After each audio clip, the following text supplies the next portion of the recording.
Shalom, shalom, everybody. This is our Prophets of Awakening.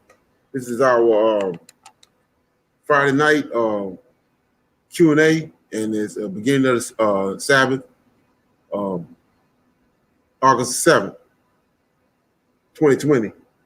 So what I'm going to do is have a moment of silence, and then have a prayer, and then we're going to go into the questions. Okay?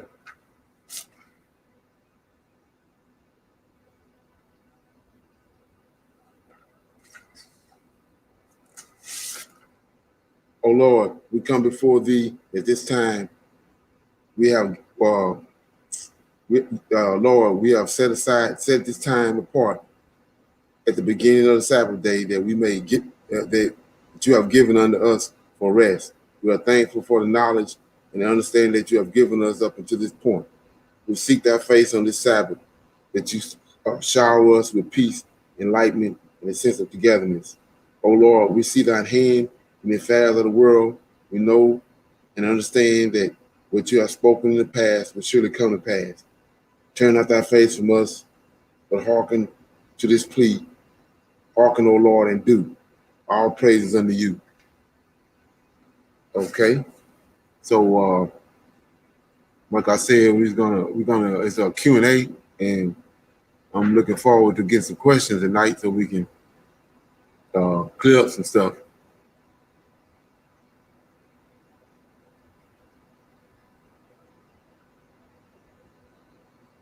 Anybody got any questions?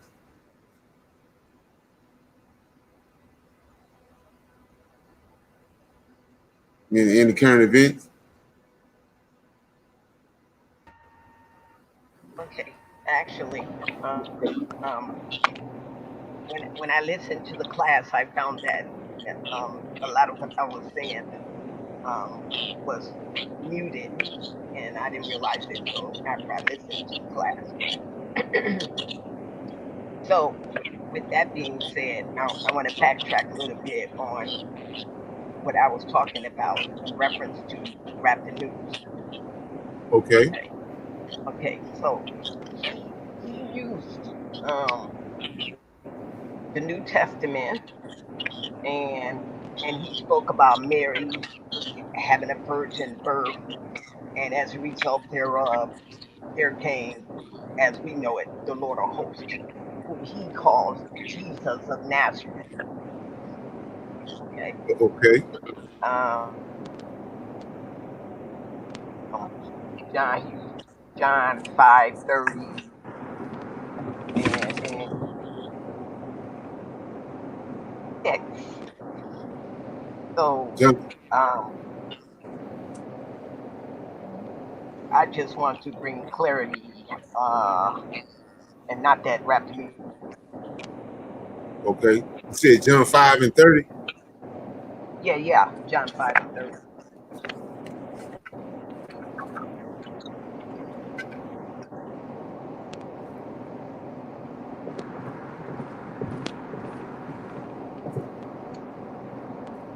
Okay. So trying to use it to this one in reference to the Lord, meaning who he was, and then on the white Jesus, he calls him. Okay, John 5:30 says, I can of mine own self do nothing. As I hear, I judge, and my judgment is just, because I seek not my own will, but the will of the Father which hath sent me. You say 30 through 36? No, that was just he just used 5:30 for that one. Okay. And then he said Malachi 3 and 6. Now I got 3 and 6.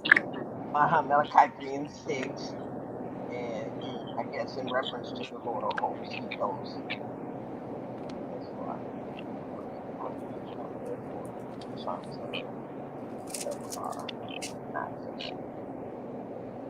Okay, it says, I am the Lord, I change not. Therefore, ye sons of Jacob are consumed. Yeah, that's all.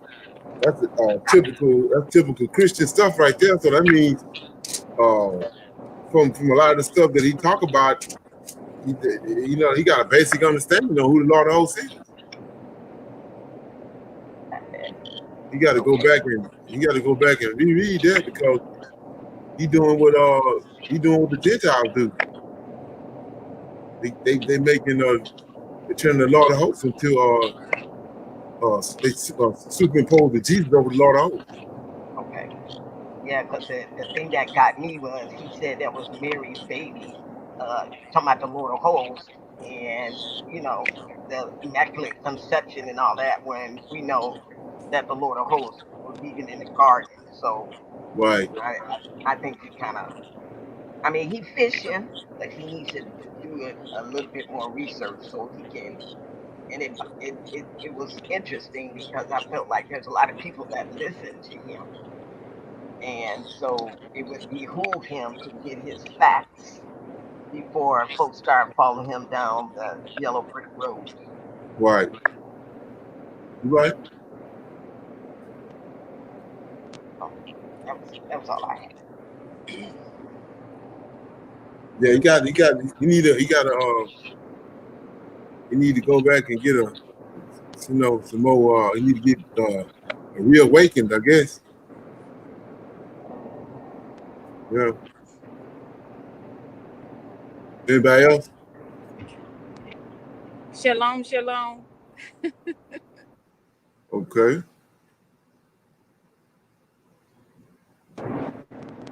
Can you hear me? Yeah.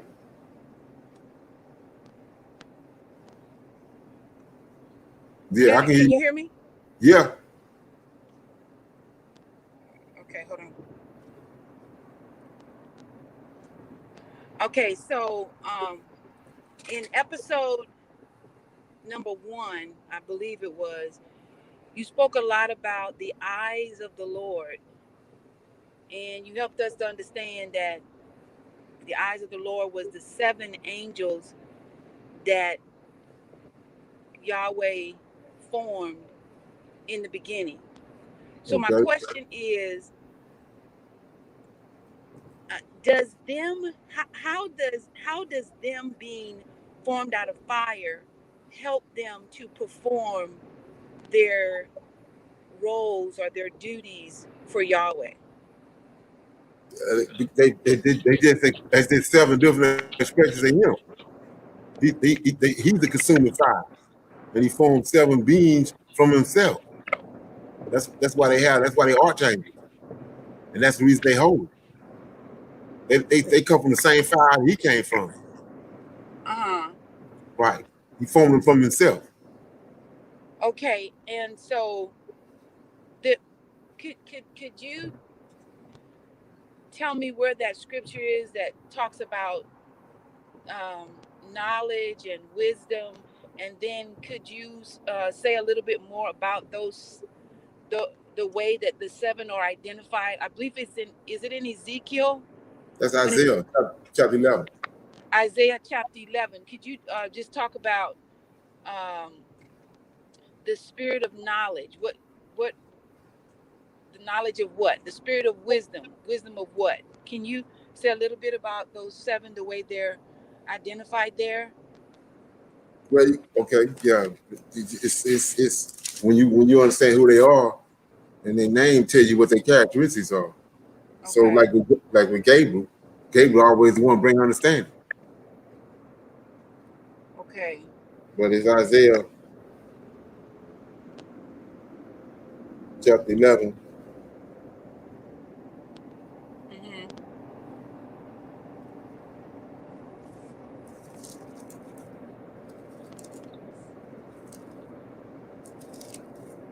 Isaiah chapter 11 says, when there shall come forth a rod out of the stem of Jesse, and branch shall go out of his root, and the spirit of the Lord shall rest upon him, spirit of wisdom and understanding, spirit of counsel and might, the spirit of knowledge and the fear of the Lord.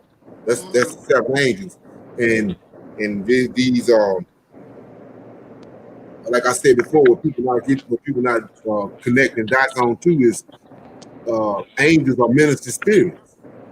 Mm-hmm. So it's not like you pulling something out of the hat because they angels. They just having and this a way them trying to if it was like in the or like in Exodus chapter 23, he tell you point blank, it's an angel leading you. Yeah. But Mm-hmm. they coming back trying to throw you off because they're not like our forefathers. Our forefathers want us to get the understanding. They trying to trick the understanding off. So they saying that they putting spirits there, but we know when you get the proper understanding that that's an angel.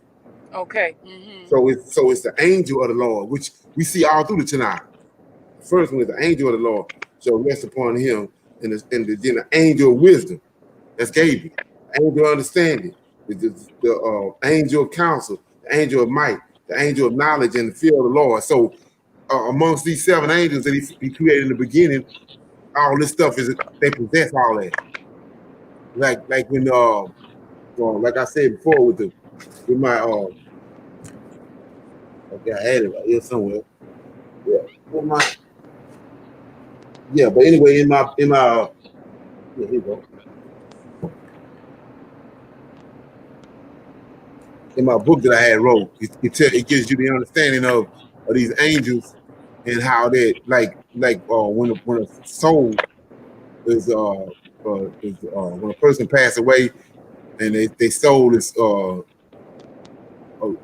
up to heaven to these chambers that Enoch tell us about. Not only do Michael assist in it, but Raphael assist in it, and Uriel assist in it. Mm-hmm. So they rose between all this, between everything you read right here in chapter 11 of Isaiah and these seven angels, these seven spirits, they rose intertwined, intermingle with each other. Uh-huh. Okay. So like I said, when not only do Michael, he's the archangel, he's the Lord of hosts out of those seven spirits that the Most High created from himself, he's in charge. And so he assists. He's all over the place. Like when souls coming up, for instance, when Abraham died in the apocalypse of Abraham, then Michael came to get him because he was a friend of God. He was, the Most High he had a personal relationship with the Most High. Right. So he sent Michael to assist Uriel and those other Raphael to bring to bring his soul up to heaven. So they rose intertwined according to what's going on. Just like when Gabriel came to Daniel and he told him that he had got held up by one of those wicked angels in Grecia. And he heard him when he started praying on the first day, but he didn't make it to him to the 21st day because he was held up. And Michael had to come and help him. Right. Assist him. So they rose, like I said, even though Gabriel is over understanding, we know that because of, in Daniel, he comes to get Daniel understanding on 3 or 4 occasions in the book of Daniel, but he also assists in other areas too. That's exactly what I was thinking about. It's like when it talks about giving the spirit of understanding, then when Daniel was put to the task to understand the dream of the king, those angels went into action and helped him. Is that the way to think about it? Right. It's just that like I said before, what you have to understand is, and you have to, it comes about from zeal, because our forefathers, the Most High wants them to understand everything. So when all our records were made plain, but now that they didn't hook with our records, you got to be diligent to when you do get something that's plain, you're able to apply that when it's not even there, because you already understand that this is what Gabriel do. So you're supposed to be assisting Gabriel, but he's gonna get assistance here and there in different areas. but you decipher a lot of stuff by getting an understanding in what is given to you in the particular passage. Right. And Yeah, so when I'm sorry, I don't know where this is found. I think it's in Zechariah, but it talks about um, something in the hand of Zerubbabel and those seven. So my question that's pertaining to that is, 4 and can 10. you give us an example of how the seven helped Zerubbabel? Okay. Well, if you go to Ezekiel chapter 9, Huh? go to Ezekiel chapter 9. Okay.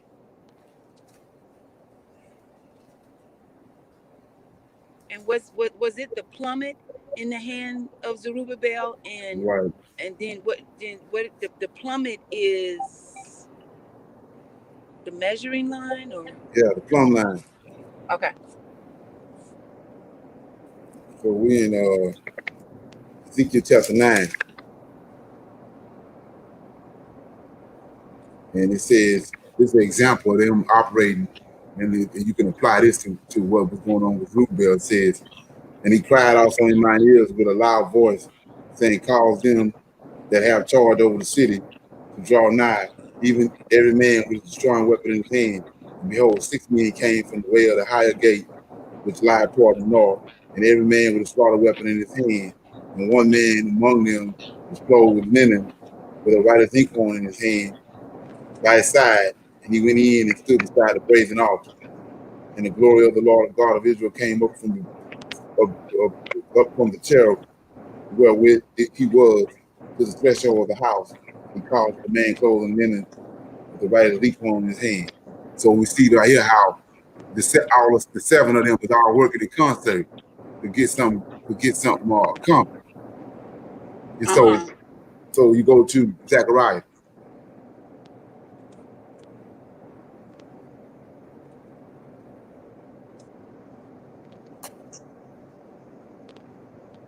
Zechariah chapter 4. Mm-hmm. And so it says, verse 1 says, and the angel that talked with me came again and waked me as a man that is waking out of his sleep.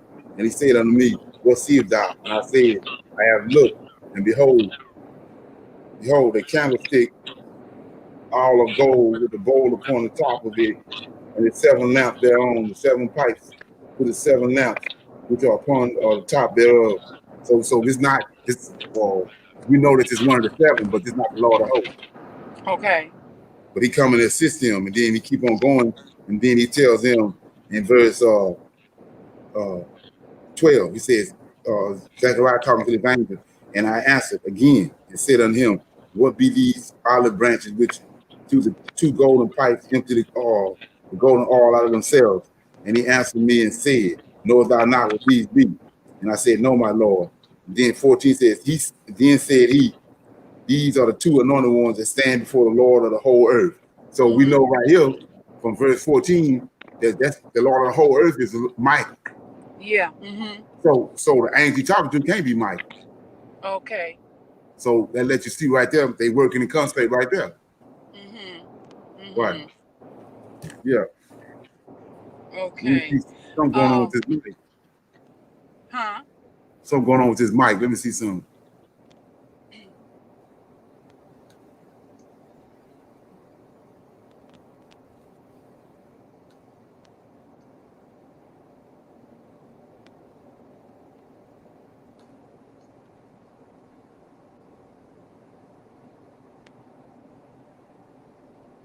You good?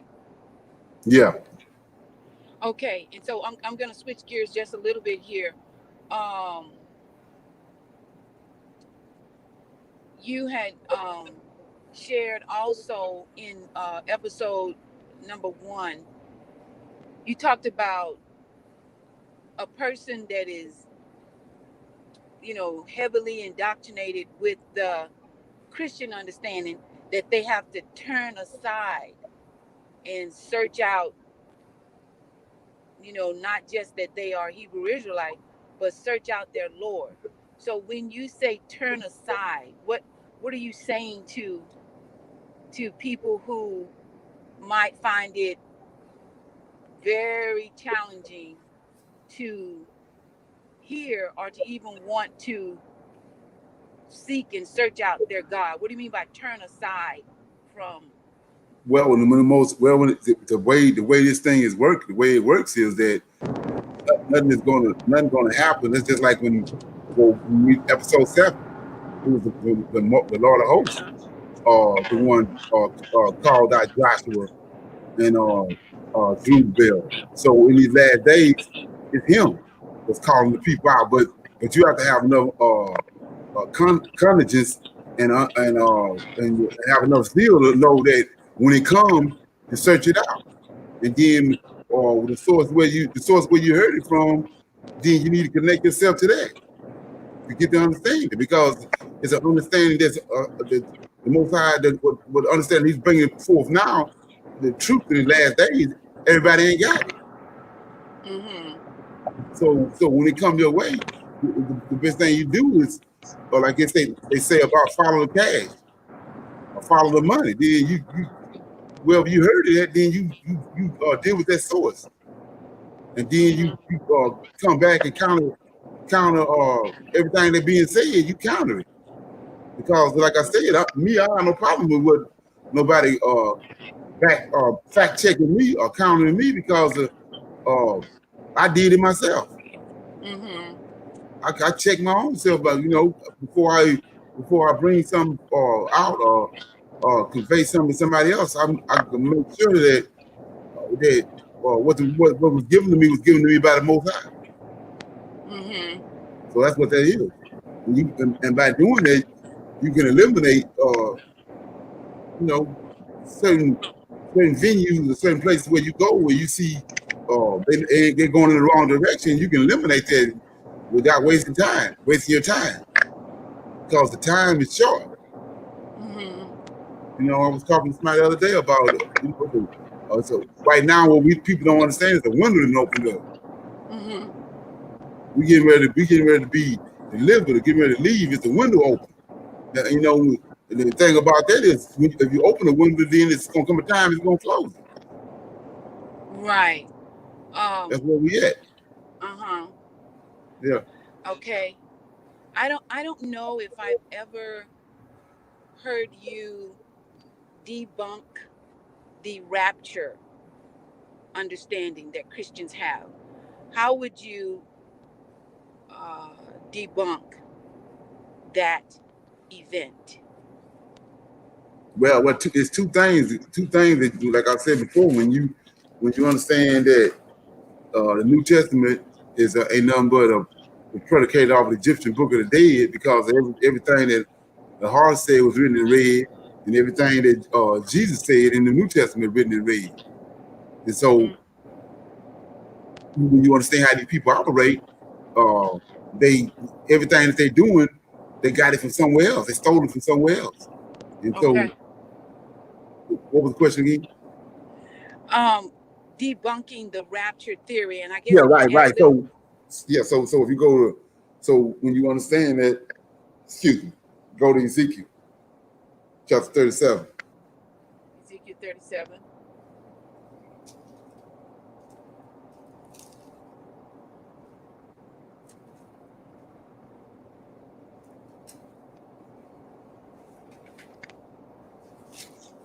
Right. So like I was saying, like I read during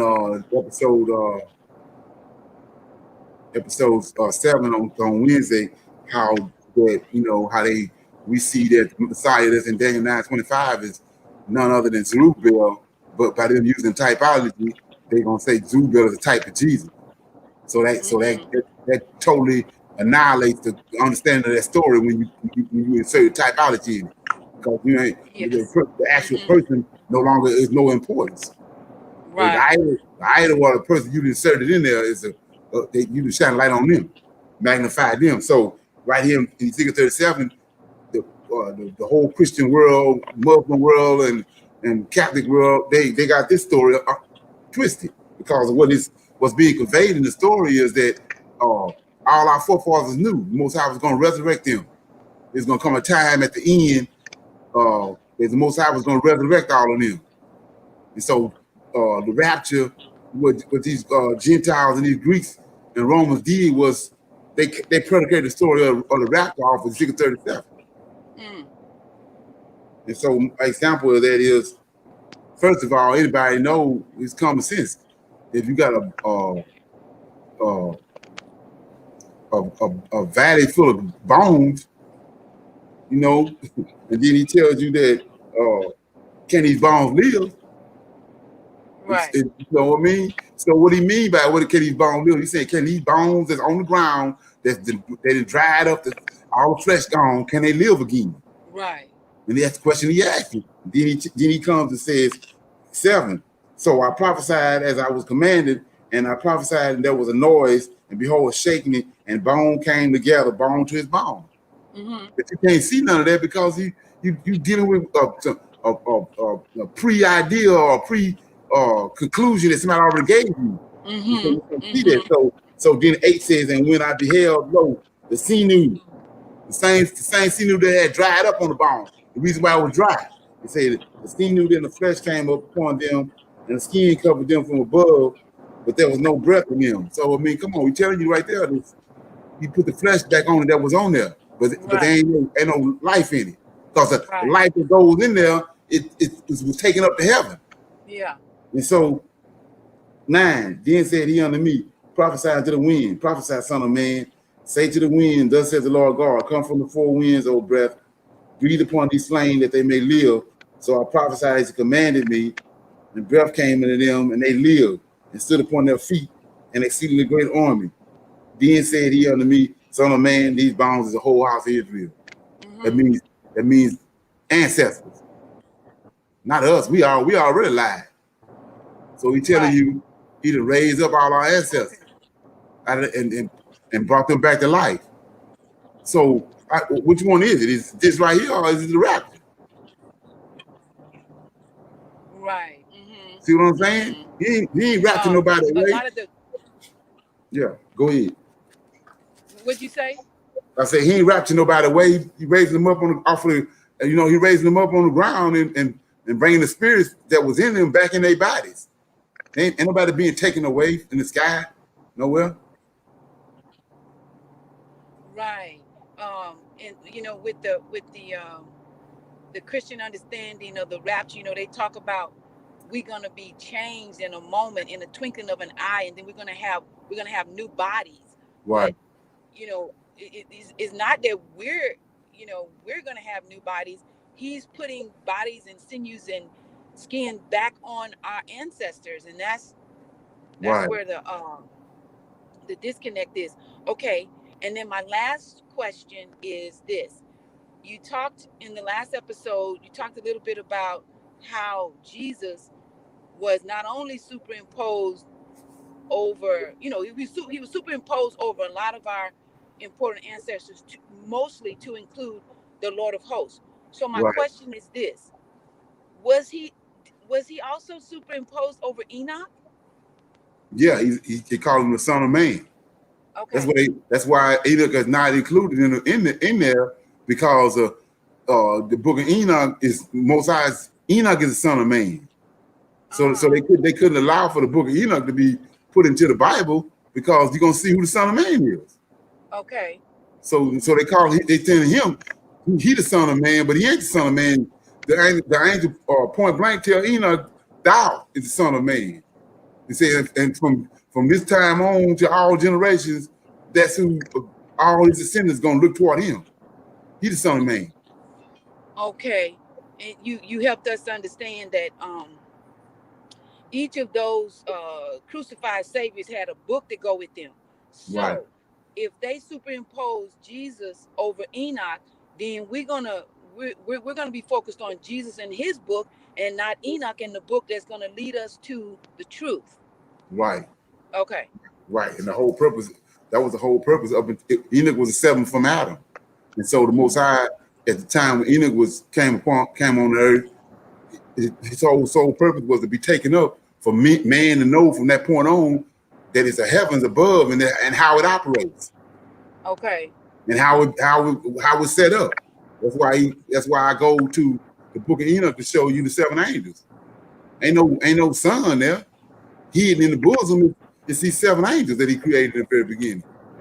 And Michael the archangel, the Lord of hosts, was the first one he formed out of the 7. And he's different than any other angel. Right. Okay. Right. And truly, my last question is, how, as a Hebrew Israelite, can I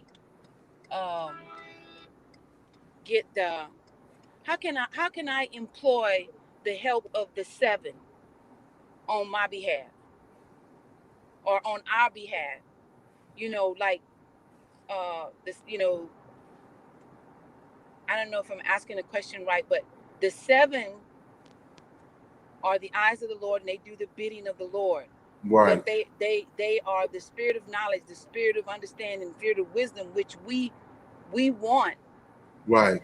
That. So how do I employ the help, or do we employ the help of the 7 on our behalf with what we're doing by studying, and or in your mind, how does a Hebrew Israelite connect with the 7, or do we connect with the 7 through connecting with the Lord of hosts, because he is the head one? How does that work? Right. So we go to in Genesis chapter 18. Okay. And so they're saying all through the Old Testament, you keep seeing that these men is calling the Lord of hosts Lord. Mm-hmm. They call him Lord for a reason. And they call the other 6 lords. But we know that it's the capital letters for the Lord of hosts, and it's lowercase for the other 6 and the other angels. So, and they bow down to them. So it's an order, and then we see how Michael on 3 or 4 different occasions stretched forth his hands to heaven. Yes. Because that's what the Lord of hosts said. That's his Lord. So it's an order. Mm-hmm. It's an order. So they have to deal. You have to deal with the order. So we know that the angels is Lord. The Yahweh is Lord over the angels. Angels Lord over man, and man Lord over the woman. So I'm in Genesis 18. Okay. And it's an angel. Abraham Lord that showed up with him, and he showed up in Abraham's tent. He talked to him, and it says we're gonna pick it up in verse 9, 18 and 9. And they said unto him, where is Sarah thy wife? So he's inquiring. This angel inquiring Abraham about his wife. He says, where is Sarah thy wife? And he said, behold, in the tent. And he said, I will certainly return to thee according to the time of life. And lo, Sarah thy wife shall have a son. And Sarah heard it in the tent door, which was behind him. Now Abraham and Sarah were old and well stricken in age, and he ceased to be with Sarah after the manner of a woman. Therefore Sarah laughed within herself, saying, after I am waxed old, shall I have pleasure? My Lord, see that? My Lord being old also. So Abraham, her Lord. Okay. So if she getting the bind or getting the fix, then she go to Abraham. Okay. Then Abraham go to his Lord. Then his Lord go to his Lord. Okay. And then the same thing when they come back. Same answer. Back. And you say, what you talking about? Joseph. The Pharaoh told Joseph he had a dream. Joseph told him, give me a couple of days. Let me go out here and talk to my Lord. Yes. His Lord he went and prayed to his Lord. His Lord went and prayed. His Lord came back, gave him the answer, and Joseph took it back into the Pharaoh. So I want to go to one more situation. And so, like I said before, based on the reasoning for these episodes is that you come to find out that these people, everything that they didn't convey to us is the alter our understanding, not to give us no understanding. It's to alter our understanding, Right. skew it. It ain't, it's not to give us the proper understanding, it's to give us the wrong understanding. The key objective is they don't want us to call our Lord. Yeah. They want everything but him. Because when we called our Lord in Babylon, he showed up. We called him in Egypt. He showed up. And he showed up. So they want us to do everything but call our Lord. So so we in Genesis chapter 25. This is a story of Rebecca. And like I said, they didn't alter this. They can do some. When you start talking about Josephus, Sir Francis Bacon, Philo of Alexandria, and all, Pliny the Elder, Pliny the Younger, these dudes were literary geniuses. Yeah. So they can twist two words in a sentence and throw it off. So anyway, it says we in Genesis 25 and 19. This is the story of Rebecca. She got a dilemma. So it says 19. And these are the generations of Isaac, Abraham's son. Son Abraham begot Isaac, and Isaac was 40 years old when he took Rebekah the wife, the daughter of Bethuel, the Syrian of Panaram, the sister of Laman the Syrian. And Isaac entreated the Lord for his wife. See that? She didn't entreat the Lord. She barren. She got an issue. But she wanted to have some kids. Same with Joseph. Same with Jacob. His wives were barren. But Jacob and Joseph and them understood why they barren. They know the Most High one doing it, and it's going to be a point of time. If he wanted to have a kid, it's going to be a point of time. But anyway, so Isaac entreated the Lord. She know that she barren, but she can't go. She can't go and pray to the Lord. She had to go to tell Isaac, and Isaac went and entreated the Lord for her. And then it says because she was barren, and the Lord was entreated of him. See that? See how the order going? He went and entreated the Lord. Then came back. The Lord came back and told him. And Rebecca, his wife, conceived, right? And then it said the children struggled together within her, and she said, "If it be so, why am I thus?" And she went to inquire the Lord. So how did she go inquire the Lord? She went to Isaac. Inquired of her husband. Right. She went to Isaac because when she was barren, she went to Isaac. Okay. So now she right here. So what you have to understand is, like I said before, they done twisted this because Isaac also consulting Abraham. Okay. Abraham is the friend of the Lord. So it tells you in Jasher that Rebecca went to Abraham and inquired Abraham about what was going on with her in her stomach. And, Abraham went to, like Joseph did, went and inquired of the Lord, and then he came back and gave him the answer.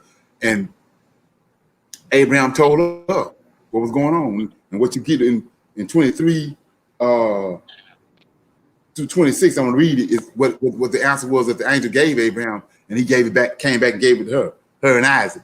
It says, and the Lord said unto her, see that? But he is not the Lord talking to her, Abraham talking to her. But they don't want you to know that. It says, and the Lord said unto her, two nations are in thy womb, two manner of people are separated from thy bowels, and one people shall be stronger than the other, and the elder shall fear the younger. And when her days to be delivered were fulfilled, behold, there were twins in her womb. The first came out red all over like a hairy garment, and they called his name Esau. And after that came out his brother, and his hand took hold of Esau's heel, and his name was called Jacob. And Isaac was 80 years old when he bore him. Okay. So that's prophecy. That was a prophecy that he gave her. And so what she had to do was take that for what it's worth, understand that the Most High, he never off, and then wait on it. And it came to pass. Okay. Yeah. Okay. So I hear a protocol in what you just shared. Okay. We know that as the nation of Israel, we cannot bypass the Lord of hosts and try to talk to Yahweh. We have to go through the Lord of hosts, right? Oh, okay. In the nation of Israel, the female who has a husband and has a dilemma needs to speak with her head, which is her husband. Right. And then the husband go to the Lord of hosts, and go up the chain. Now, right. Is there a protocol for a Hebrew Israelite woman that's not married? And what is that? Well, that's why when you see, I don't, let me look and see if I can find it right quick. But it tells you, he keep on asking them, and that's how we ended up over here where we at. He said, "Did you not, the orphan and the widow? Mm-hmm. Did you not? Did you not? You knew that's what they're supposed to take. They got an obligation to take care of them. Okay. That's the purpose of the Levites, like the story of Naomi and Ruth. When they Mm-hmm. came back from Moab, they went to the corners where the gleaming at. They leave in any vineyard or any apple orchard, whatever. They leave the corners there for Yeah. the widows and the women that don't without a husband. The Okay. husband can provide for them, but Israel, the king, and the high priest and all them have an obligation to provide for all the women that's not on their covering. Okay. It's Okay. not only is that, it's the for understanding and all that. That's why the priest is at the door of the temple. We said we were reading in Leviticus how he tell them to bring a ram to the door of the temple Right. because the priests, the Levites, is there for that. Okay. And, So and if sis. a woman got a husband, the husband gonna bring the ram or the thing off from there for his household. Okay. So Right. right now, the final temple that's gonna be built is not been built. So as a single Hebrew Israelite, the single Hebrew Israelite women now that are waking up, is it that we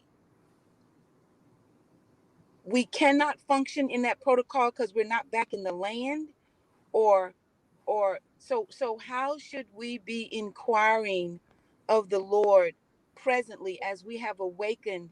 We know that we're Hebrew Israelite women, but we don't have a husband. How should we be inquiring of the Lord?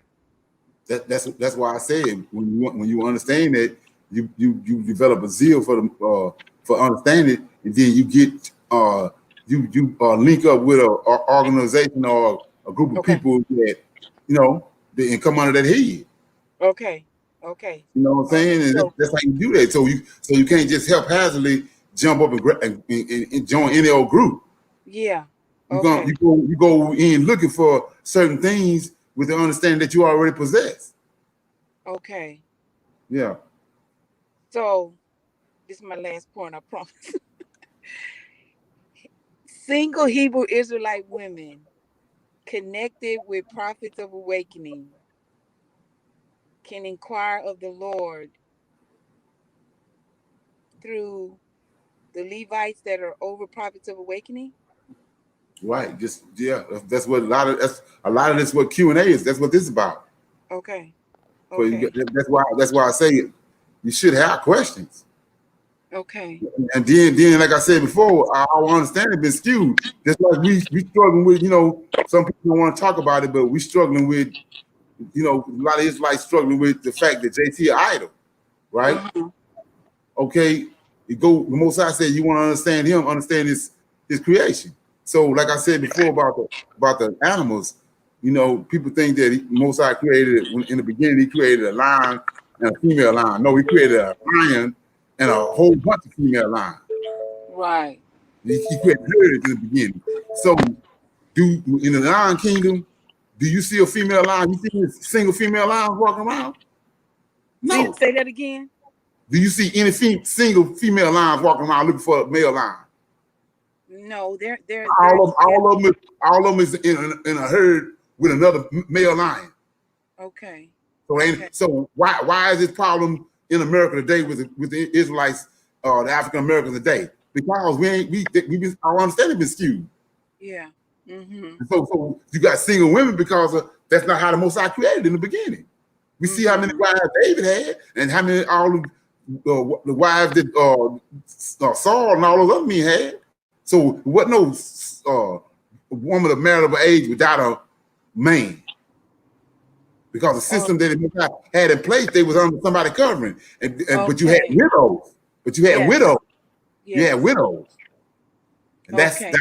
that was what the responsibility that I was talking about last night, or Thursday night on episode 7, how the king the seed of David, that's his responsibility. Mm-hmm. Jerusalem, all affairs of Israel, and all that is goes under the king and the temple, but specifically the temple goes under the high priest. Okay. Mm-hmm. So that's why it's two messiahs. One of them, the high priest out of Aaron's lineage, is in charge of the temple. Yes. And David's seed is over all the affairs of Israel. Like I said, he keep asking you. He keep asking the kings in Israel when they say they was wicked. He asked them, "Now you took care of the widow. Yeah. Mm-hmm. Have you took care of the homeless? Have you took care of the orphan?" Mm-hmm. Yeah. Mm-hmm. Yeah. Wow. Okay. Well, thank you. Okay.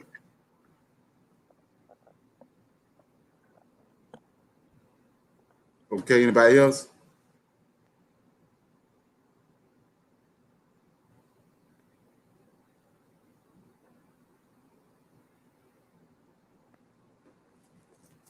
Ecclesiastes 26, right?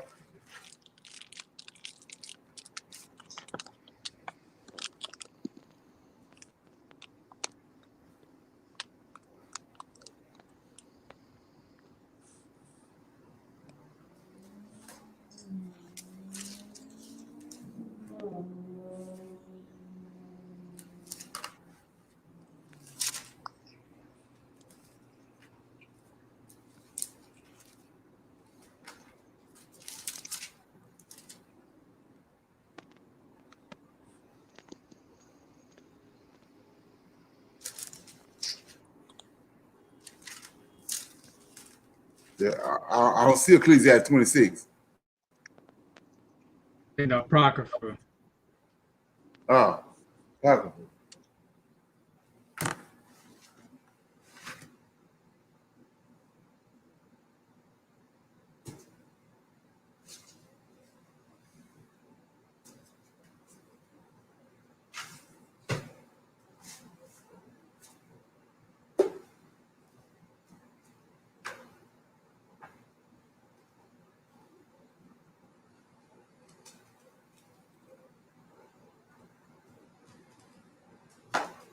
He must have another name. Sirach, or the Wisdom of Solomon. I think it says Sirach, probably the one you have. Okay.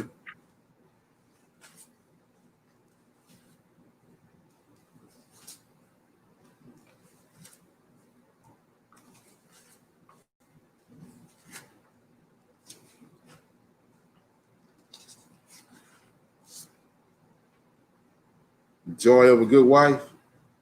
Happy is the husband of a good wife. The number of his days will be doubled. A loyal wife brings joy to her husband, and he completes his years in peace. A good wife is a great blessing. She will be granted among the blessings of men who fears the Lord, whether rich or poor. His heart is content, and at all times his face is cheerful. Okay. All right. Okay. Of three things my heart is frightened, and of the fourth I am in great fear. Slander is in the city, the gathering of a mob, and the false accusations. All these are worse than death. But it is a heartache and sorrow when a wife is jealous of a rival, and a tongue lashing makes it known to all. A bad wife is a chastening yoke. Taking hold of her is like grasping a scorpion. A drunken wife arouses great anger. She cannot hide her shame. The haughty stare betrays an unchaste wife. Her eyelids give her away. Keep strict watch over a headstrong daughter, or else when she finds liberty, she will make use of it. Be on guard against her impudent eyes, and do not surprise if she sins against you. A thirsty traveler opens his mouth and drinks from any water near him. So she will set in front of her of every tent peg and open her quiver to the arrow. Blessings of a good wife. A wife's charms delights her husband, and her skills put flesh on his bones. A silent wife is a gift from the Lord, and nothing is so precious as her self-discipline. A modest wife adds charm to charm, and no scales can weigh the value of her chastity. Like the sun rises in the heights of the Lord, so is the beauty of a good wife in her well-ordered home. Like the shining lamp on a holy lampstand, so is the beautiful face on a stately figure. Like golden pillows on a silver basis, so are the shapely legs and steadfast feet. Other ancient authorities add verses 19 to 27. My child, keep sound of the bloom of your youth, and do not give your strength to strangers. Seek a fertile field wherein the whole plain, and sow it with your own seed, trusting in your fine stock, so your offspring will prosper, and having confidence in their good descent will grow great. A prostitute is regarded as spittle, and a married woman as a tower of death to her lovers. A godless wife is given as a portion to a lawless man, but a pious wife is given to the man who fears the Lord. A shameless woman constantly acts disgracefully, but a modest daughter will even be embraced before her husband.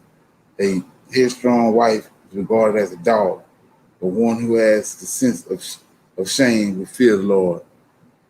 Okay, a wife honoring her husband will seem wise to all, but if she dishonors him in her pride, she will be known to all ungodly. Happy is the husband of a good wife, for the number of his years will be doubled. A loud voice and gracious woman is like a trumpet sounding the charge, and every person like this lives in the anarchy of war. Three depressing things. At two things my heart is grieved, and because of the third, anger comes over me. A warrior in want through poverty, intelligent men who are treated contemptuously, and a man who turns back from righteousness to sin. The Lord will prepare him for the sword. The temptations of commerce, a merchant can hardly keep from wronging his. Okay, yeah, okay. Yeah, so when you read that, I mean, it's like I said before, Israelite woman, the Most High has an order in place for them, and so when he says, when you read that, you would assume. Let me go back and look at it right quick, because and like I say, this just from, like I said, thinking like a Hebrew. It says, happy is the husband of a good wife. The number of his days will be doubled. A loyal wife brings joy to her husband. So the way you have to look at that, if you go back to David had Bathsheba, right?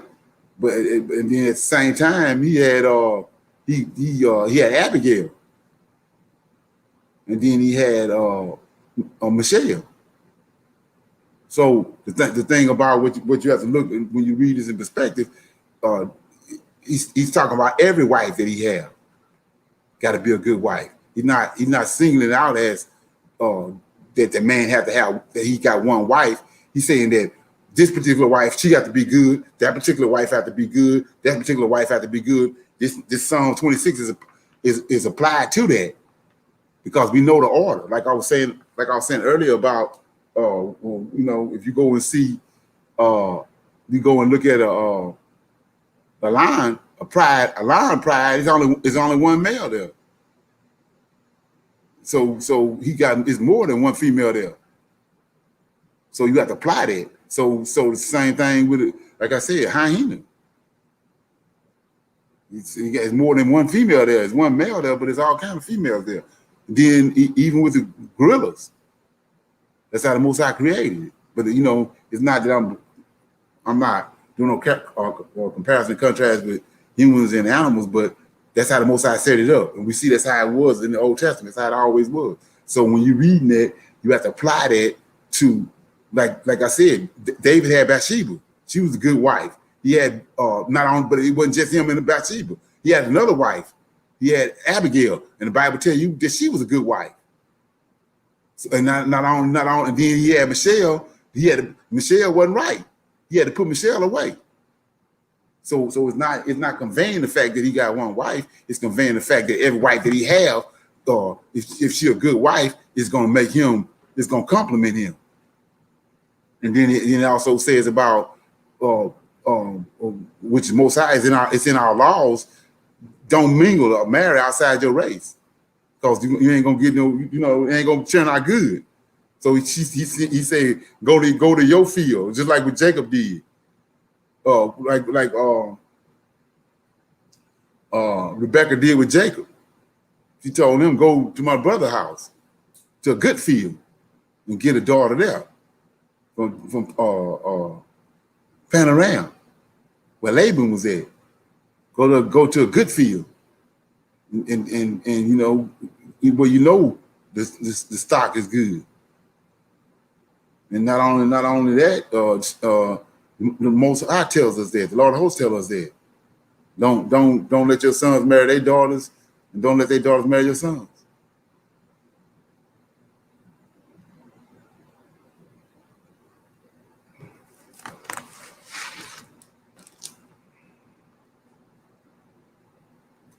Proverbs 31.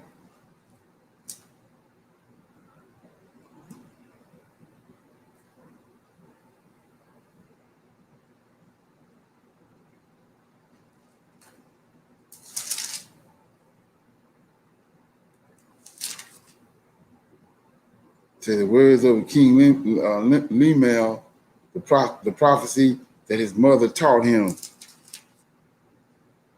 What, my son, and what the son of my womb, and what the son of my vows, give me the strength give not thy strength unto women, nor thy ways to that which destroy kings.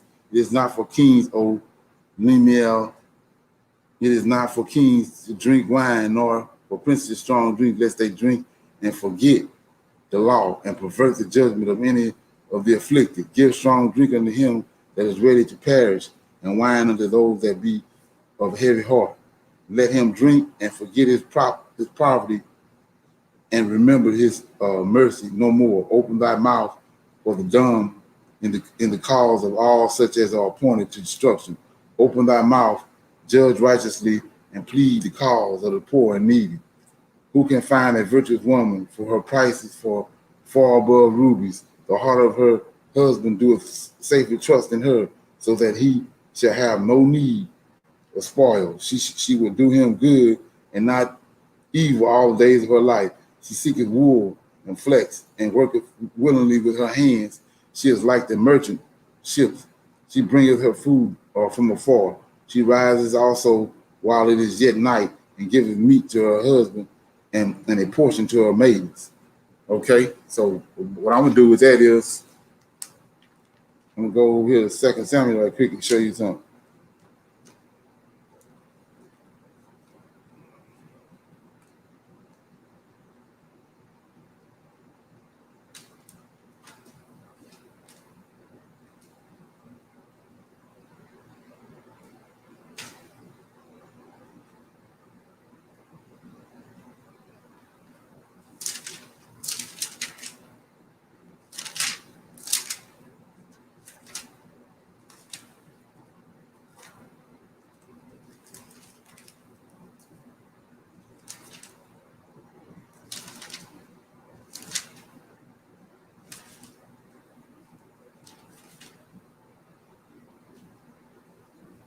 I'm in 1 Samuel chapter 25.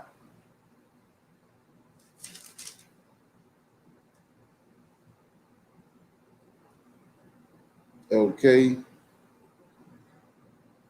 So I'm gonna start at verse 2 of chapter 25. It says, and there was a man in Moon whose possessions were in Carmel, and the man was very great, and he had 3,000 sheep and 1,000 goats, and he was shearing his sheep in Carmel. Now the name of the man was Nabal, and the name of his wife was Abigail, and she was a woman of good understanding and a beautiful countenance. But the man was courteous and evil in his doings, and he was of a house of Caleb. And David heard in the wilderness that Nabal did shear his sheep. David sent out 10 men, and David said unto the young men, get you up to Carmel and go to Nabal and greet him in the name in my name. So before I go forward, everything I just read over here is what Abigail is. It says 10. Who can find a virtuous woman? I mean, it's Proverbs 31. Who can find a virtuous woman, for her price is above rubies? The heart of her husband doeth safely trust in her, so that she shall have no need of spoil. She will do him good and not evil all the days of her life. She seeketh wool and flax, and worketh willingly with her hands. She is like a merchant ship. She bringeth her food from afar. She rises also while it is yet night, and giveth meat to her. So Abigail, all this. Abigail is this virtuous woman. So I'm gonna pick back up where I was at. 6. And thus shall she say to him that liveth in prosperity, peace be both of thee, and peace be to thy house, and peace be unto all that thou hast. And now I have heard that thou hast shears. Now thy shepherds which were with us, we heard them not, neither was there any aught missing unto them all the while they were in Carmel. Ask thy young men, and they will show thee. Wherefore let the young men find favor in thine eyes, for we come in a good day. Give, I pray thee, whatsoever cometh to thine hand unto thy servant, and to thy son David. And when David's young men came, they spake to Nabal according to all these words in the name of David, and in the name of David, and ceased. And Nabal answered David's servants and said, Who is David? And what is this son of Jesse? There'll be many servants nowadays that break away every man from his master. Shall I then take my bread and my water? And so he's foolish, right? So what happened is we get down to 14. But one of the young men told Abigail, Nabal's wife, saying, Behold, David sent messengers out of the wilderness to salute our master, and he railed on them. But the men were very good unto us, and we were not hurt, neither missed we anything as long as we were conversing with them. When we were in the fields, they were a wall unto us, both by night and day, all while we were with them keeping the sheep. Now, therefore, know and consider what thou doest, for evil is determined against our master and against his household, for he is such a son of Belial that a man cannot speak to him. Then Abigail pacified David. Then Abigail made haste. Look at this. Abigail, a virtuous woman. David already got some wives. It says, Abigail made haste and took 200 loaves and 2 bottles of wine and 5 sheep ready to dress and 5 measures of parched corn and 100 clusters of raisins and 200 cakes and figs, and laid them on asses. And she said unto her servants, Go on before me. Behold, I come after you. But she told not her husband Nabal. And it was so, as she rode on her ass, that she came down by the covert of the hill. And behold, David and his men came down against her, and she met them. Now David had said, Surely in vain have I kept all that this fellow have in the wilderness, so that nothing is missed of all that pertains unto him. And he have acquitted me evil for good. So and more also do God unto the enemies of David, if I leave of all that pertaineth to him by the morning light, anything that pitches against the wall. So David's intention is to kill everything there, because he didn't requited him.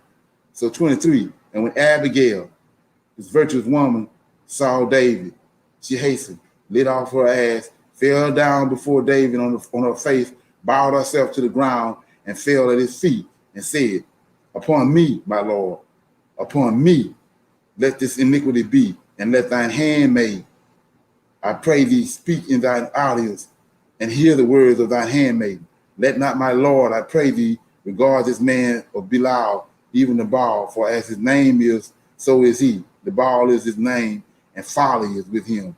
But I, thine handmaiden, saw not the young men of my Lord, whom thou didst send. Now therefore, my Lord, as the Lord liveth, and as thy soul liveth, seeing the Lord have withholden thee from coming to shed blood, and from avenging thyself with thine own hand. Now let thine enemies and they that seek evil to my Lord be as Nabal. And now this blessing which thy handmaiden have brought unto my Lord, let it even be given unto the young men that follow my Lord. I pray thee, forgive the trespass of thy handmaiden, for the Lord will certainly make my Lord a sure house, because my Lord fighteth the battles of the Lord, and evil has not been done, has not been found in thee all the days. So anyway, it goes on. Most High killed Nabal, right? David know the Abigail, virtuous woman, but David got some more wives. So look what he do in 39. And when David heard that Nabal was dead, see, she already impressed him. She already blowed his mind. So it says, 39. And when David heard that Nabal was dead, he said, blessed be the Lord that have pleaded the cause of my reproach from the hand of Nabal, and have kept his servant from evil. For the Lord have returned the wickedness of Nabal upon his own head. And David sent and communed with Abigail, and he took her for a wife. So go back and apply that to 31. He already got a wife. He got Bathsheba. She's virtuous. He got 3, 4 other wives. But he got this virtuous woman right here. So it's each woman is what this verse is. Both of these ecclesiastics and this here is talking about. If he got a wife, no matter how many wives he got, but his communication with each one in particular, it's got to be like it is in verse 31 in Proverbs 31. So, like I said before, it's not that David already got wives, but he circled back and got Abigail.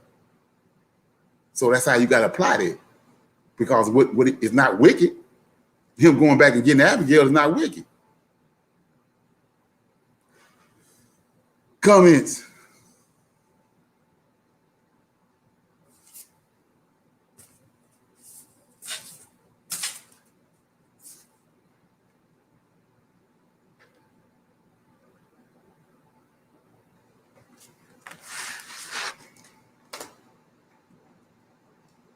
Okay, Proverbs 20:6.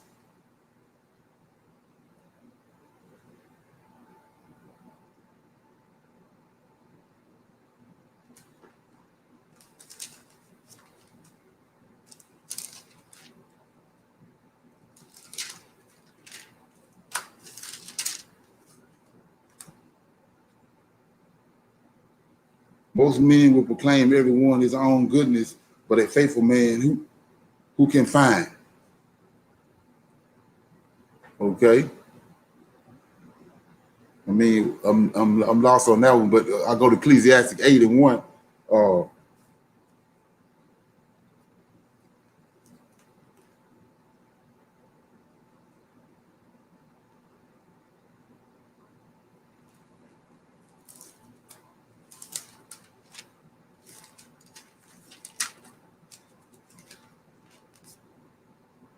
Who is as the wise man, and who knoweth the interpretation of a thing? And man's wisdom maketh his face to shine, and the boldness of his face shall be changed. I counsel thee to keep the king's commandment, and that in regard to the oath of God, be not hasty to go out of his sight, stand not in an evil thing, for he doeth whatsoever pleases him. Where the word of the king is, there is power, and who may say unto him, what doest thou? Whoso keepeth the commandments shall feel no evil thing, and the wise man's heart discerneth both time and judgment. Okay.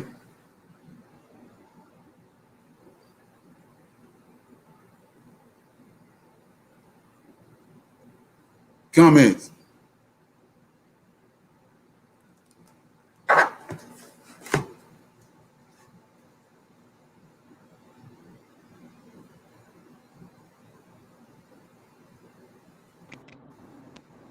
Shalom, shalom.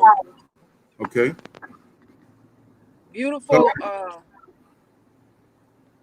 explanation and breakdown of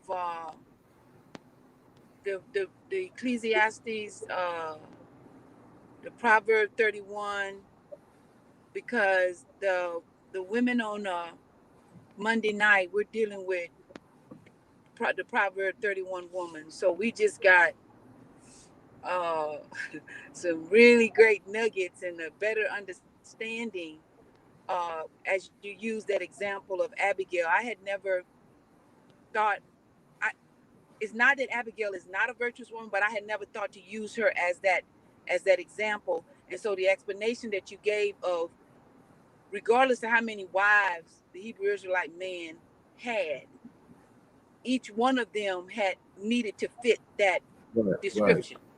right. It And applies. then I wanted to say, so Leonard, what would you say about the mindset? And I okay, the mindset of men now who just want several women or several wives is not thinking like a Hebrew, or they do not have the mindset that our patriarchs of old had. Would you say that? Right. What you got I to mean, apply. those who have not discovered their, go ahead. Yeah, you have to go back to the fact that it says that the four beasts wore out the saints. So we wore the hell out. You can't apply really nothing now because we wore. That's the reason why we're at the most high have to come back. We wore out. We blind as hell and we Okay. wore out. So you got men right now, Right. they ain't trying to get no 6, 7 wives. They wore the hell out. So most high got to come back. He got to redo. He got to come back and revive us and do what he has to do. They didn't. Even the flood that he was talking about is the flood is the lies. Mm-hmm. Flood of lies and that overcame us. Mm-hmm. We living in a bucket of lies. And Yeah. ain't nothing ain't working. Like I said, when you see the love that people that been, we was hoodwinked into loving Jesus. Mm-hmm. And Mm-hmm. that's been passed down from one generation to the next one. Where now the Most High to raise a brother up that beating the hell out of Jesus, and you see Yeah. that, you see him, Yes. but you still love him. Yes. It's the Yes. same thing with that. We see David had 7 wives. Mm-hmm. We see these other men had. Why did they have these wives? They had all these wives because the Most High told them to be fruitful and multiply. Mm-hmm. But they didn't skew that. And so now we getting the truth of the matter of how it really goes. But we wore the hell out. We got Yeah. to come back and most I got to come back and fix it. Yeah. We are in need of the washing of our Lord of hosts. He needs to Right, wash us. Yes. right, Thank you. right. And he also got to sift us too. Yes. Right. Yeah. Yeah, that's what that is. So like I said, it's even with the Sabbath. Hell, you struggling with the Sabbath. That's something that you see that started from the very beginning. The Most High created and made for 6 days and rested on the 7th day. We already know that. That's the law. But Mm-hmm. what that happened to us, we struggling. We got Israelites struggling with keeping the Shabbat. Right. They Right. struggling with JC. They struggling with JC. They struggling with the relationships. And all of it because we dealing. We trying to. It's like the ugly duckling. You know, they Right. put that goose egg in there with them with those ducklings, and then when they were hatched, there wasn't no duck. Right. Right. Right. Right. Yeah, Exactly. He was like, he realized he was different. right. No, Yeah. contrary to where you was at when they stuck you over there Yes. up in that nest with them ducks. But you see, you don't belong with them. Yes. So that's what that is. Once you see that, you gotta do something with it. Right. They have this thing on social media, they call it black girl magic. Right. And I saw that. I, I was thinking about that, and I said to myself, it's not really black girl magic, it's black girl DNA. You know what I'm Right. saying? That special thing about, yeah.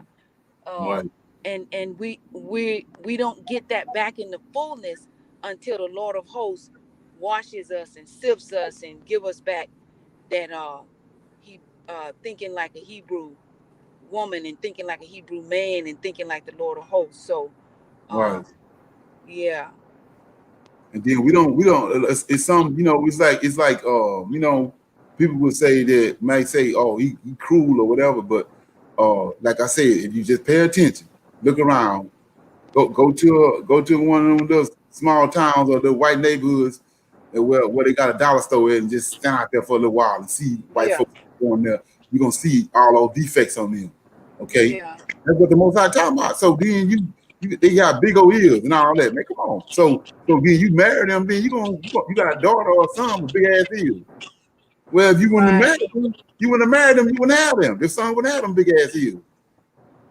Right. And even the intermingling, Leonard, it causes children to be prone to certain behaviors that they wouldn't be prone to if they were pure Hebrew man and woman, the product of it. Right, exactly. And that's he just said that point blank. He said, go to the field, go to your field. Don't go over there nobody else's field. So your stock will be good and your stock will be strong. That's what he talking about. Right. Yeah. Okay, Leonard, I got one more thing here. The scripture that talks about every knee shall bow and every tongue shall confess. I believe you talked about it in your last episode. And of course, the Christian church has honed that in on Jesus. But when you read that scripture, you were referring to who? That's the Lord of hosts. And what event was that associated with? The gathering of the nations, or? Yeah, well, when he come back, it's right here. It's Haggai. Haggai is one example. Okay. So Haggai chapter 2. Okay. And so, like I said, it's nothing new under the sun. And like I said, we see the order is the same order. If it was the Lord of hosts that delivered us out of Egypt, then it's gonna be the Lord of hosts that deliver us out of America. Ain't no new God. So we in chapter 20, and then you have to understand the order. So the Lord of hosts, he working behind the scenes. You don't see him. All you see is his results. Yes. So I'm in Haggai chapter 2, verse 20. And again, the word of the Lord came under Haggai. Look at the order.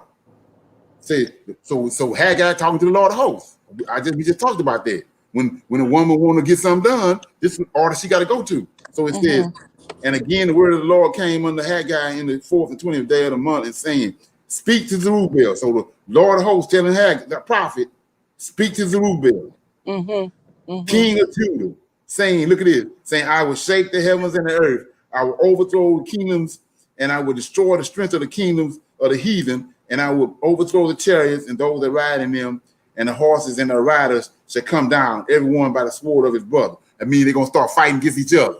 Keep that in mind. He done did this over and over again. That's what's going to happen now. So he says, 23, in that day, said the Lord of hosts, I will take thee, O Zerubbabel. So who they going to see? When all this started happening, who they going to see? Zerubbabel. They're going to see Zerubbabel. They going to see him. Wow. So go to Isaiah. There ain't nothing new under the sun. Chapter 11. You got chapter 11? Isaiah? Isaiah 11? Yeah. I'm in verse 8. And the suckling child shall play in the hole of an ass, and the weaned child shall put his hand on a cockatrice's den. They shall not hurt nor destroy in all my holy mountain, for the earth shall be full of the knowledge of the Lord. That's what's happening now, as the waters cover the sea. 10. And in that day, there shall be a root out of Jesse. See that? Yeah. So who they gonna see? Who they gonna see? They're gonna see the root out of Jesse, which is David. Yes. Which shall stand for an ensign of the people, and to it shall the Gentiles see, and his rest shall be glorious. So the Most High has the power behind it, but you don't see him. What you see is David standing there. Same thing happened with Zerubbabel when they were delivered from Babylon. They seen the power and the might of the Most High, but it was put on Zerubbabel. Okay, so you're saying all of those incidents where the Lord of hosts was working behind the scene, but in that day, in the latter day, when he show up, every knee gonna bow because they will see him and know it's him. Right. They're gonna see, Okay. but the visual source is gonna be that man he raised up. Okay. But you know the power behind it is the Lord of hosts. Okay. And so, like I said, that in itself excludes Jesus. Jesus ain't got nothing to do with it. Right. He did the same thing in Egypt. They didn't see the God. They didn't see the God that was doing all that. All they saw was his manifestations of Yes. his power. They saw Yes. Moses. They saw Moses. Right. Wow. Okay. So now you say, or you would think that some people would say, well, damn, why would he take Moses up on Mount Nebo and kill him? Well, when after all he done, Moses know it was him. Then they get over there for want some water. Moses get mad and strike the rock. Yes. When he was standing on the rock. Come on.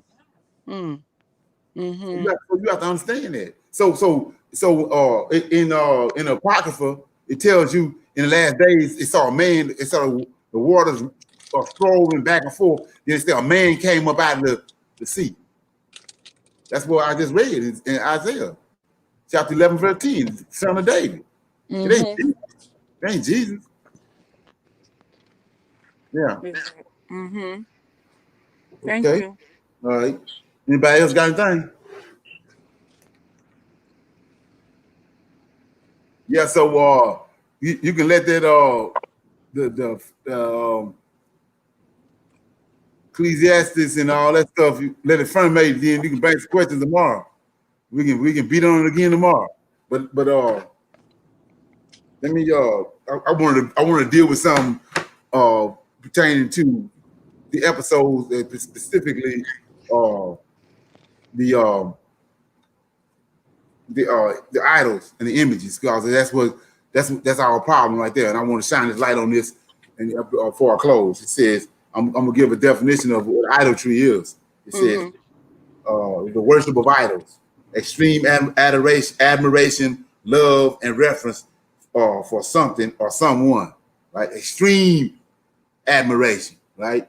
Okay, idolatry, the worship of an idol or cult image, being a physical image such as a statue or a person in place of Yahweh.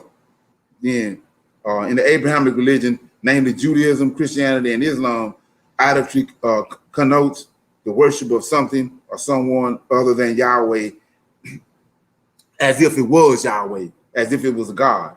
Says, and here goes some examples of idolatry: the worship of trees, rivers, hills, and stones. So, example of this was what the Egyptians did. They worshiped Nile River. They didn't know that the Yahweh and his Redeemer, the one made the Nile River. Come on. They thought so. Then you got nature worship, the worship of the sun, the moon, and stars. That's what the Egyptians did. They worship the moon. Yeah.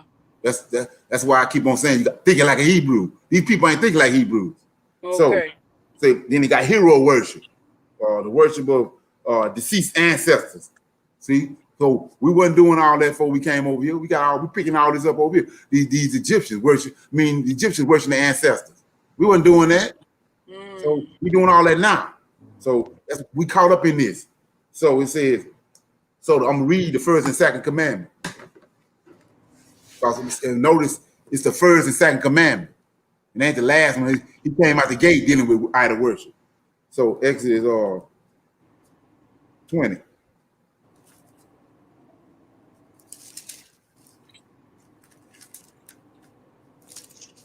Exodus 20 says, and God spake all these words, saying, I am the Lord thy God, which have brought thee up out of the land of Egypt, out of the house of bondage. Thou shalt have no other God before me.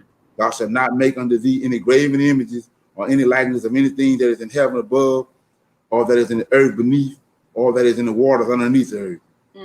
Thou shalt not bow down thyself to them, nor serve them, for I, the Lord, am thy God. I am a jealous God, visiting the iniquity of the fathers upon the children unto the third and fourth generation of them that hate me. Okay, so we see right here, pretty much half of the Ten Commandments is about idolatry and not dealing with idolatry. idolatry. Yeah, adultery. So anyway, so it says. So I read that. It said uh, the individual offender was devoted to destruction in Exodus 20 and 22 and 20. His nearest relatives were not only bound to denounce him and deliver him up to punishment, but their hands were to strike the first blow when on the evidence of two witnesses, at least he was at least when he was stoned. So when he idolatry was death was brought upon the person, and the relatives had to be the first one to stone him. Okay. Mm. Mm-hmm. Anyway, so keep going. We're gonna keep going, and so you're going somewhere. It says,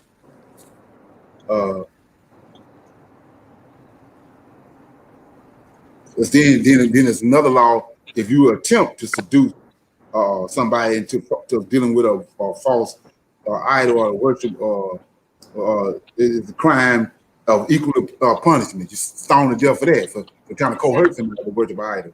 It says so. The Canaanites were exterminated for idolatry. Okay, and that's Exodus 34, 15, and Exodus 34 and 16, Deuteronomy 7, 12, 29, 31, and Deuteronomy 20 and 17. The Canaanites, the calamities of Israel were because of idol worship. Mm-hmm. All through their history, they kept on worshiping idols. I'm gonna read a verse right quick. Jeremiah chapter 2.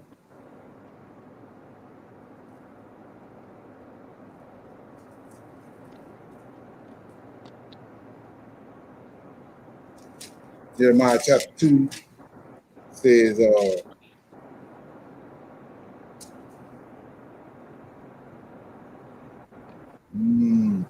2 and 17 says, also the children of Nut and therefore have broken the crown of the head, as thou not skewed this unto thyself, and that thou hast forsaken the Lord thy God when he led thee by the way. And now what hast thou to do in the way of Egypt to drink the waters of Sihar, or what hast thou to do in the ways of Assyria to drink the waters of the river? Okay, so we see how they continue to defy the Most High, worshiping other idols and worshiping other images when they know and already seen what he was capable of doing. Okay, then it says, and Saul was rejected because of idolatry. It Mm-hmm. says, okay, then so we Exactly. could, the history of Israel is clearly outlined in the Bible for generation after generation. They repeatedly fell prey to being drawn away from the Lord of hosts to serve false gods, not just the common Israelite, but the kings, the priests, and the prophets as well. So let me read that Exodus 20, 21 through 4.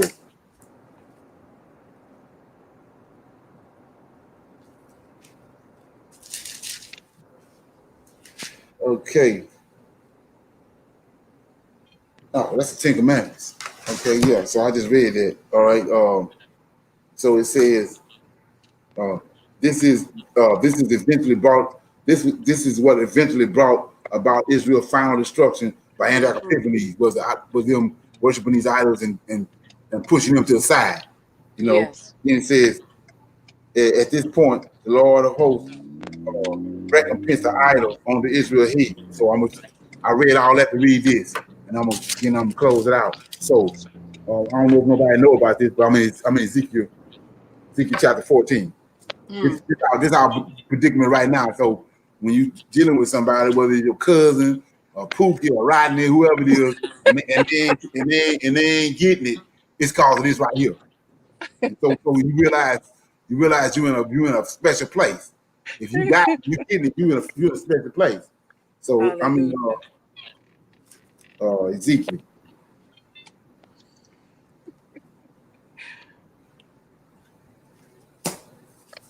I'm in Ezekiel chapter 14.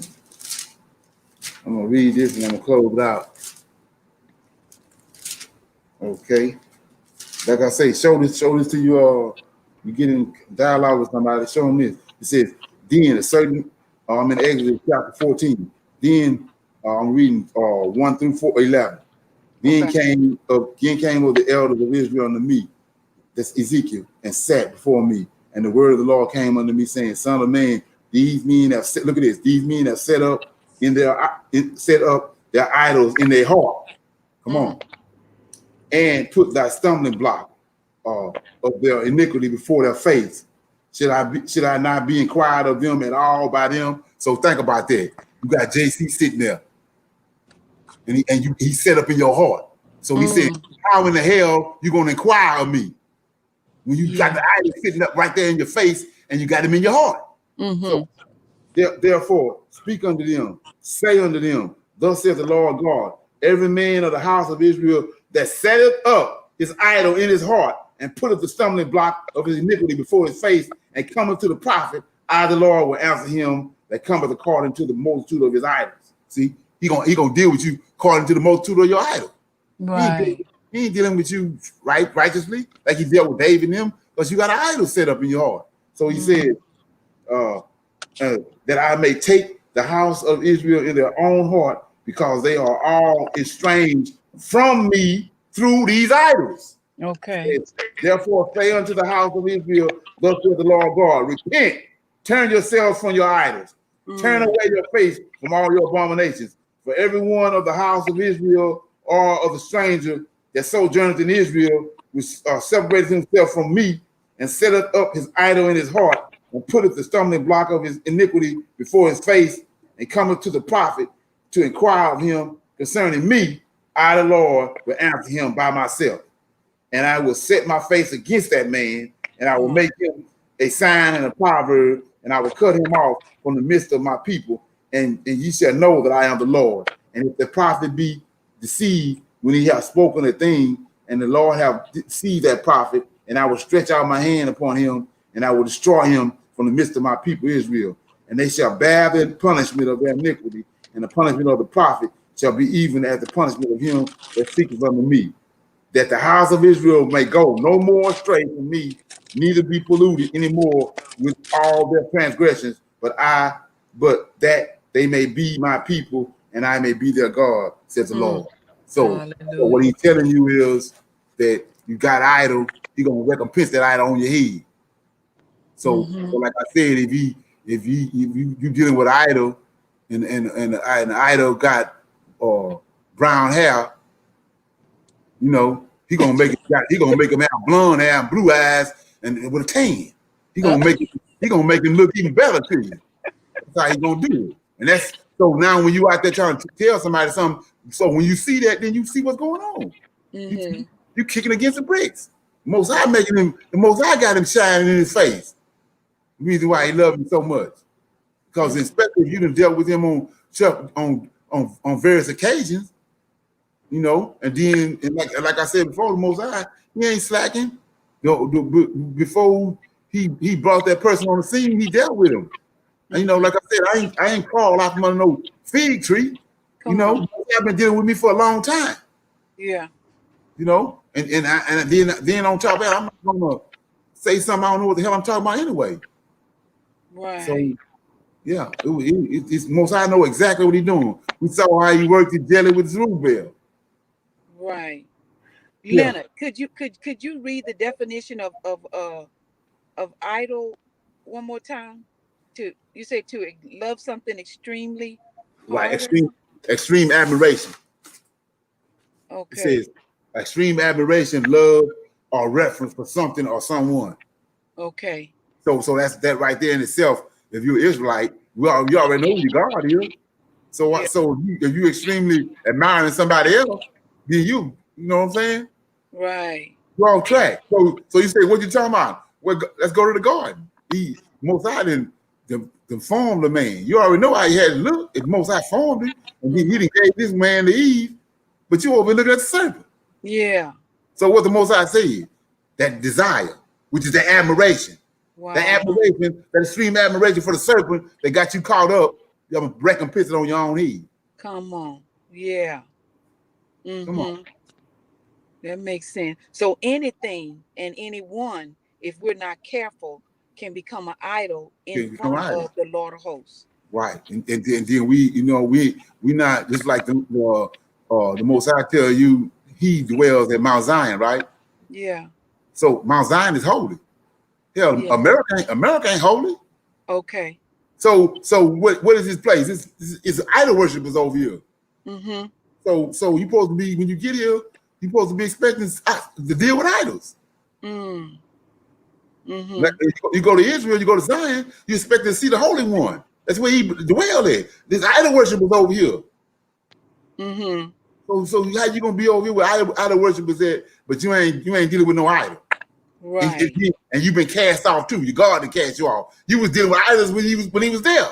So how much more so you dealing with idol now? And he cast you off. Okay. You can't be dealing with him. Right. So Yeah. Leonard, when we make statements like I want to pour libation for my ancestors, I want to call upon my ancestors to guide me, that's a problem, right? Yeah, that's a problem. That's, like I said, you got to go back to who the Greeks are. The Greeks synchronized everything. So we dealing with, like I said over here, we dealing with the ancestor worship. That's Egyptian. That's the Egyptians. Okay. We dealing with hero worship. That's the Greeks. That's synchronization. Okay. Right. And he didn't brought all that to and that's what Christianity is. It's a whole conglomerate of all these ancient pagan religions that they do all manifested in one. And I can see how the pastor is a kind of idol. Right. Yeah. Right. Okay. But like I said, it's not necessarily that they wanted to blow him up like that. But in order for the trick to work, Yeah. because when you started out with JC, you had to blow him up. Right. So if you got a pastor and you want the pastor to make sure that he blow Jesus up for you, then you got to blow the pastor up. Right. And then the pastor's aid committee will help to blow pastor. Right. Exactly. and it ain't no different than Pharaoh and the coat of Pharaoh. Right. The coat is one who's blowing him up. Mm-hmm. Yeah. Mm-hmm. Yeah. Right. And we can go all the way back, Leonard, to what was found in Lucifer. He pride. He tried Right. to put himself above. He tried to put himself above the Lord of hosts. I got to get it right. He didn't try to put himself above Yah, because he can't do Right. that. You can't do that. That's out of the question. Okay. Right. He got jealous and full of pride against the Lord of hosts. Right. Right. And then you have to, like I was saying before, the Most High constantly giving you nuggets on on a daily basis, pretty much. So who is Michael? Michael was the first one formed, right? Mm-hmm. Who is Satan? Satan was the first one created. Okay. Come on. Wow. So he tell you that. He said, I saw on the day that thou was created. See, but so 7 angels was formed. So it's a big ass difference than Michael, the first one formed, and Satan, the first one created. Yes. And so he got a problem with that. So he want to raise himself up over Yes. the angel that was created. The first one was created. The firstborn. Right. Right. Right. Wow. Okay. Powerful. Thank you. Okay. Anybody else got anything before we go?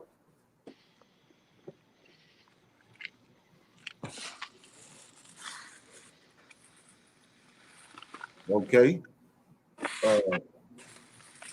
Nobody don't have nothing else. I wanted to plug that in there. That idol worship with the episode 7. So with that being said, I'll see y'all in the morning at 9 o'clock. Shalom. Shalom, shalom.